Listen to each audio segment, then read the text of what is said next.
안녕하십니까. 박훈탁TV입니다. 중공이 우주를 장악하고 미국 패권을 탈취하는 전략을 사용하고 있습니다. 중공은 2단계의 미국 패권 탈취 전략을 갖고 있습니다. 첫 번째 단계는 돈과 여자로 먼저 미국 핵심 세력을 매수하는 것입니다. 이 첫 번째 단계는 완성되었습니다. 두 번째 단계는 미국이 개발한 기술로 미국 패권을 탈취하는 것입니다. 중공이 이러한 전략으로 우주 패권을 장악하게 되면 대만 점령은 식은 죽 먹기가 됩니다. 미국이 하루빨리 도덕성과 애국심을 회복하고 글로벌 패권을 지키기를 간절히 바랍니다. 방송 시작하겠습니다. 구독 버튼, 알람벨 버튼, 좋아요 버튼 부탁드립니다. 중국 관영 언론이 화요일 인민해방군 동부전선 사령부가 분리주의 활동이라고 명명한 것에 대응하여 대만 해협 인근에서 전투 순찰을 시작했다고 발표했습니다. 중국 국방부가 최근 미 의회 대표단의 놀라운 타이페이 방문을 비난했고 이것을 베이징 관리들이 중국 내정에 대한 미국의 무례한 간섭이라고 비난했습니다. 타이페이 국제공항에 수년 만에 가장 많은 미국 고위층이 나타나자 중국 지도자들이 격분했습니다. 홍콩에서 발간되는 사실상 중국 기관지 사우스 차이나 모닝 포스트는 미국의 사실상의 대사관인 미국 대만 연구소가 주최한 행사 방문을 위해 화요일 미국의 대규모 사절단이 대만을 방문했다고 보도했습니다. 대만 뉴스 보도에 따르면 마닐라에서 출발한 비행기가 오후 6시경 타이페이 숭산공항에 도착했습니다. 대만 언론은 이 단체에 상원의원 4명, 하원의원 2명, 보좌관 7명이 포함되어 있다고 보도했습니다. 통신사 CNA는 대만에 거주하는 대변인 세비어 챙을 인용하여 미국 상원의원과 하원의원의 이번 방문은 대만과 미국의 상호 신뢰와 조정에 기초한 것이라고 설명했습니다. 로이터 통신은 중국 국방부가 미 의회 대표단이 군용 비행기를 타고 대만을 방문했다고 규탄하고 대만 해협 방향으로 전투태세 순찰을 실시했다고 화요일 밝혔습니다.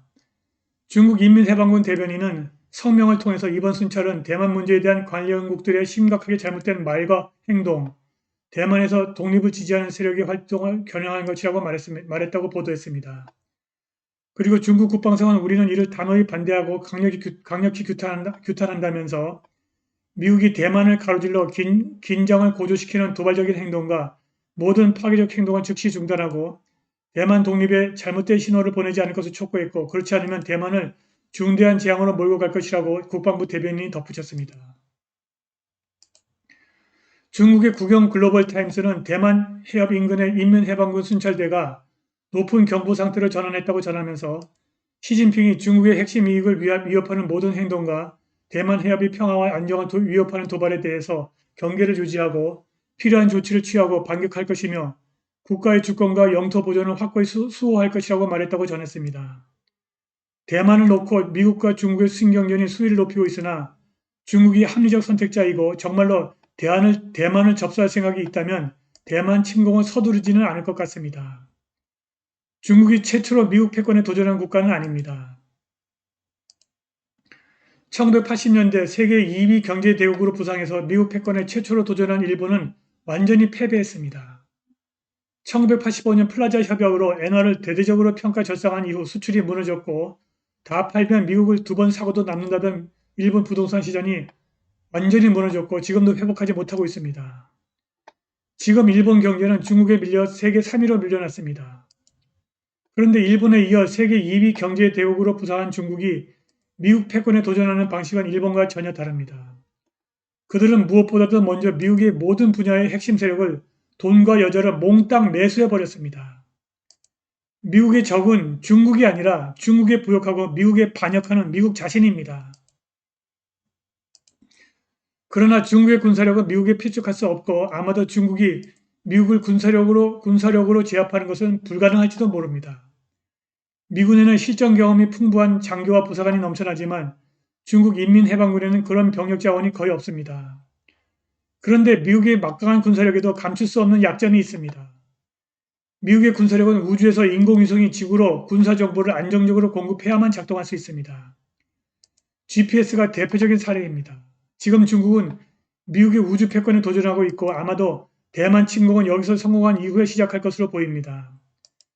미국의 우주 패권에 대한 중국의 도전은 실제 상황이고 매우 심각한 수준에 와 있습니다.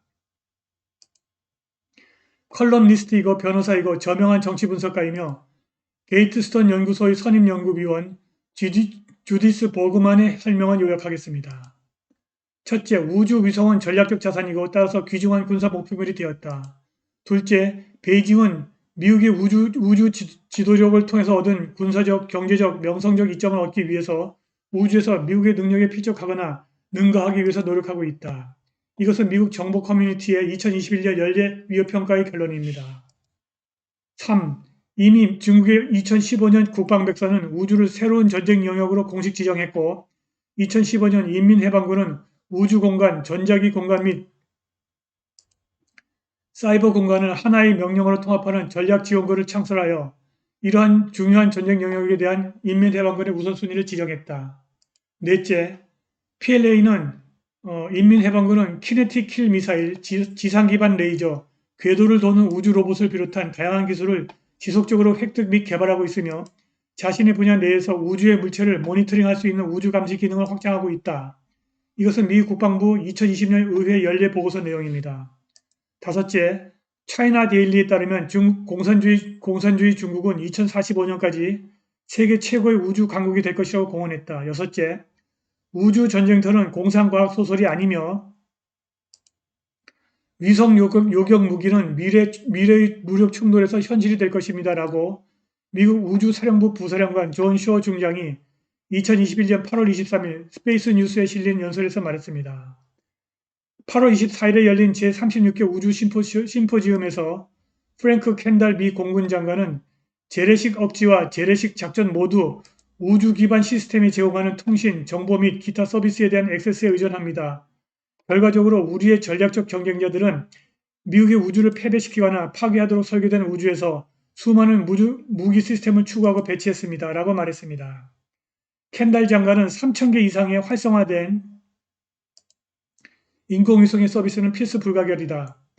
이들 중에는 위치 탐색 및 시간 측정을 위한 미군 운영 GPS 위성이 있고 우버, 라이프트, 와이즈, 식료품 배달 서비스와 같은 군사 및 민간 요구의 서비스를 제공하고 날씨 및 통신을 포함한 지구 모니터링을 하는 위성도 있다.